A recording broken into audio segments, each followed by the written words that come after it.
players' contracts after this year's seasons and what will happen there, especially with one of the most popular players in the league now threatening the possibility of a strike. There's talks towards a collective bargaining agreement happening now between the Players Association and the league. And Chicago Sky forward Angel Reese says she wants in on those negotiations. Listen. I gotta get in the meetings because I'm hearing like, yeah, they don't give us, if y'all don't give us what we want, like, we said no. Question is, of course, do other big name players want to join in on a possible strike? We've reached out to the league on this. No reply yet. Remember, the WNBA had a massive season last year, record setting for them, the most watched regular season in 24 years. Its biggest attendance total in 22 years. Merch sales up 600%. Steve Patterson is following this story for us. So where does this go here, right? This deal with the WNBA and the Players Association, I think, expires at the end of the summer, right? So this fall. What happens after that? Well, they're going into negotiations to talk about that. And I think it's fair to say at this point that the players just want to be treated and paid like the international celebrities that many of them now are, right? And I think to see that, you have to imagine that the way we see the WNBA is different than how we saw it 5 years ago, 3 years ago, even 2 years ago. And all you have to do is look at this collective bargaining agreement that the players just opted out of, right? It was agreed upon in 2019. So it has things in it like when you fly to an away game, you can fly premium economy. You can stay in your own hotel room. We will pay you your full salary while you're on maternity leave. These are things that are very basic for, I think, any company at this point. But they were seen as a major victory back then. Now things are so much different. Just look at a player like Angel Reese, right? I think at this point, it is fair to say that she is a household name. She will make less than $75,000 on her current salary within the WNBA. So I think they just want to take it and put it more in line with what it is. She's been getting maligned a little bit on social media, I think, for people taking what she said out of context. Many people saying that she thought she needed to get paid as much as NBA players do. She said that is absolutely not true. There was a tweet where she said, quote, "I love how all y'all have selective hearing. I'm hearing that they don't want to give us what they want. We're sitting out." And that's the truth. I never said anything about the NBA. We are prepared to say at the negotiation table. We also reached out to the Players Association. They sent us a statement saying, quote, "Our members are passionate about the future of the league. We are proud to represent a group of united, dialed in, and pushing for a transformational deal that's fair. We won't comment on individual statements right now." What they want is really simple, Hallie. They want, of course, a little bit higher pay. They want a softer salary cap, and they want benefits like things specifically dialed into childcare, which is very important when you're talking about a league like this. Hallie? Are these asks in line with the reality of the money that the WNBA has at its disposal right now? Well, I mean, you led with it, right? The league, again, it's so much different. When you have Caitlin Clark and Angel Reese transforming viewership and sales and people butts in the seats, frankly, the league is taking in much more money, about $200 million last year. Guess how much the players get? Less than 10%. In the NBA, of course, it makes significantly more money, like $10 billion.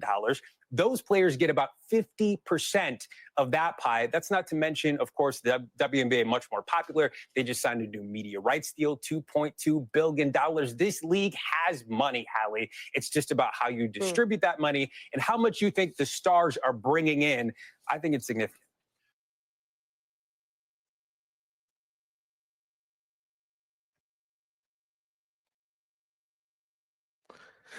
All right, guys. So if you heard all that, so the first thing is the WNBA just started. Like it just started getting this mainstream, and it was because of Caitlin Clark. Angel Reese, this dude said a household name. Do you know what that means? She's not a household name. She's a popular name because of everything that happened in college and that rolled into the WNBA draft and rolled into the next season because it was the superhero versus the villain with Caitlin Clark and Angel Reese. That doesn't mean that you're a household name.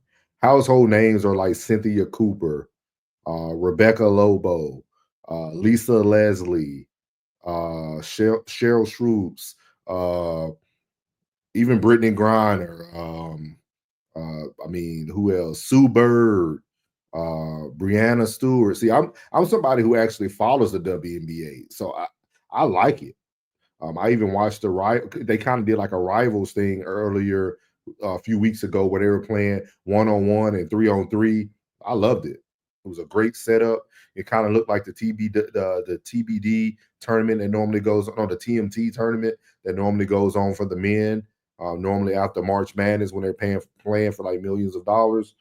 I love that. I think it was great to be able to see a lot of these females in independent talent, what they were able to do, what they're able to do when you're not in a full 5-on-5 setting. Because a lot of times you see a lot of these people, they're very limited, right? Angel Reese is normally cleaning up the boards, putting up layups, things of that nature, but you don't really get to see her shoot set shots, three-pointers, stuff like that. So in this one-on-one setting, you got to see more of their game and what they were capable of doing. What I'm here to say is that the WNBA is building. As you've seen when they were showing that budget, they're only at $2.2 billion. The NBA is at $76 billion. And also the owners of the NBA teams are the ones who are paying these players. The WNBA owners don't have that type of money at this time. Doesn't mean they won't have it, but we have to take these things as small steps. And this is why I was afraid of the NIL. Because what happened with the name, image, and likeness, people are starting to think that they're worth more than they're really worth. Not saying I'm the one to judge someone's worth. That's not what I'm saying. What I'm saying is that Angel Reese is someone that people want to look at because they feel that she's an attractive basketball player. Even if she didn't have talent or put up points, people would look at her because she kind of made herself almost like a feminine sex symbol for the WNBA, for college basketball. That's what she was known for. I mean, she got eyelashes that are literally hidden her eyebrows. I mean, she wears makeup in the game. Like, and a lot of them do this. It's not just her. We're just talking about Angel Reese because that's the one who kind of made the statement. With that being said, there's a lot more to this. Even though she might be making $70,000 for playing 3 or 4 months of basketball for WNBA, she's making over 6 figures, if not more. She could be making millions doing all her NIL deals that she still has. Her YouTube channel does very well. She's making the money. And it's funny that in her statement, she talked about she didn't want to get paid by like an NBA player. But technically, if you're making about $2 to $3 million a year as a WNBA player, putting out some content, I'm gonna say that's not bad.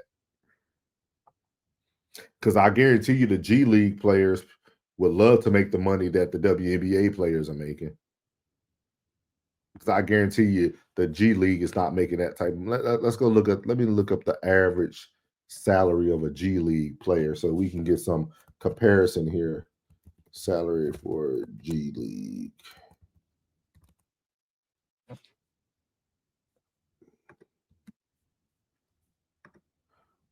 So current season, the average salary for an NBA G League player is $40,500 for 6 months, which translates into roughly $810 per game.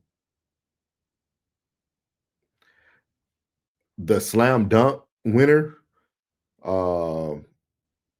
McClung, this dude signed a G League. He earned $40,500. He made more winning the slam dunk contest in the past 3 years that he made in his G League earnings.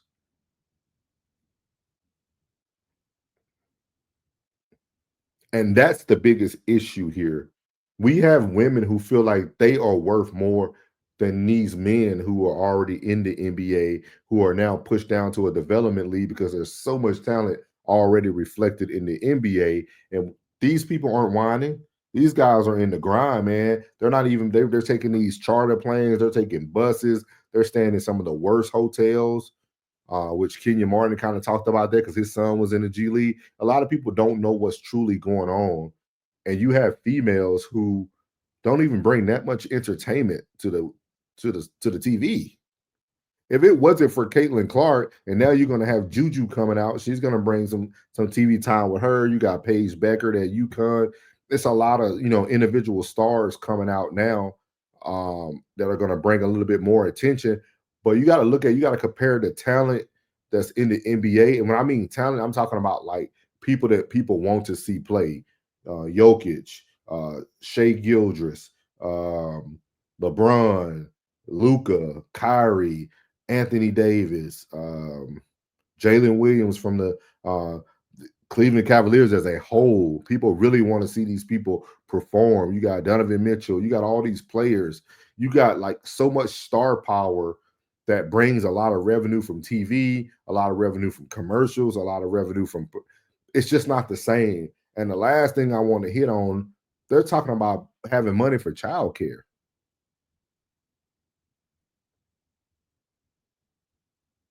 I've seen a few single fathers bringing their sons to everything. Jason Tatum's son be in the locker rooms, everything. And we talking about childcare? That needs to be a meme. What Irish said? We talking about practice? Practice? We're talking about childcare? Women are asking for money for childcare? I guarantee you there are some people. Let's see the average salary for a WNBA. Salary for WNBA. The average salary. This is the average as a 20. Let me share this screen so y'all can know I'm not over here just saying what I want to say. Let me show y'all this. The average salary for the WNBA is around $102,000, which is with the highest paid players earning roughly $250,000. While the minimum salary for players with less than 3 years of experience sits around $62,000. So as a rookie, as in any sport that you play, the NBA, the NFL, any MLB, rookies always make low. It's kind of like a rookie baseline. Even though the WNBA is not bringing in that much money to say that these people should deserve six figures as a minimum baseline when they're first 3 years in the league. They want to see what you're going to be able to do. But an average salary, if you can't pay child support making six figures a year, something's wrong. Because I know people like myself and everyday people who are making money that pays child care. This is crazy, man. This is crazy. You can't make this stuff up. You can't make it up. With that being said, I really hope that you guys are able to have a conversation with Caitlin Clark, see how she feels about it, because Angel Reese should not be the spokesman for the WNBA. It's not a good look. It's not a good move. I understand, and I like Angel Reese. I like her game. She came from LSU. I love watching the LSU Tigers play. Me and my boy Duran and Young on Vetscape, we talked about the WNBA a lot last year. So I'm very knowledgeable. I pay attention. I follow it. But I feel that we have to let things work. You know what I mean? I'm even looking over here at her hoop stats, and it's kind of talking about the WNBA player salaries. And it shows almost a structure of kind of like who's getting paid what. And let's see here.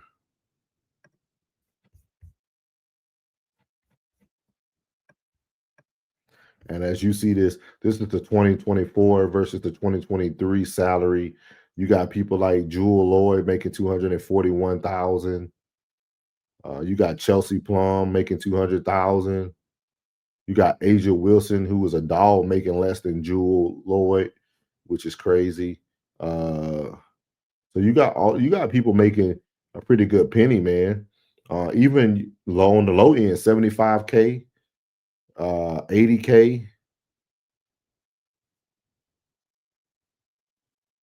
Some of these people had hardships, they're reserved, so they're making a little bit less. But I mean, this is not bad money. 90,000. Some of these names you probably couldn't even tell me what team they're on.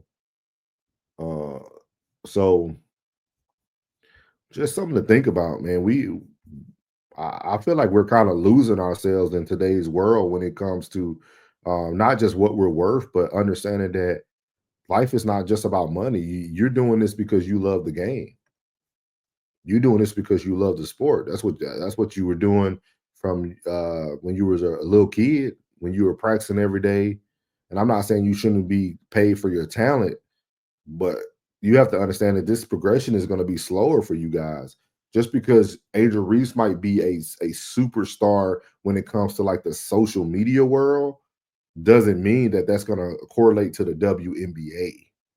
Because when we went to the WNBA games and we went to go watch Caitlin Clark when they came to play the Washington Mystics in DC, and they shut that they had to move the game from the Washington Mystics WNBA arena to the actual Washington arena where the Wizards played, and it was packed. It was sold out for people to see Caitlin Clark. That did not happen the day before that when they went to Chicago to play Angel Reese. There was a lot of people there, but it wasn't sold out. The next day, Caitlin Clark came to DC and sold out the arena. We have to understand who's really bringing in the money, and we just have to be realistic. Not saying that Angel Reese isn't a good player, but the things that you're asking for is going to happen over time, and you have to understand the big system. So I'm going to tell y'all this. If you sit out this year and there's no WNBA season, y'all might as well not even come back. Let me say that one more time. If y'all sit out the end of this WNBA season, don't even come back. There will not be a fan waiting to watch you. I can guarantee you that. Well, I appreciate you guys. Again, make sure you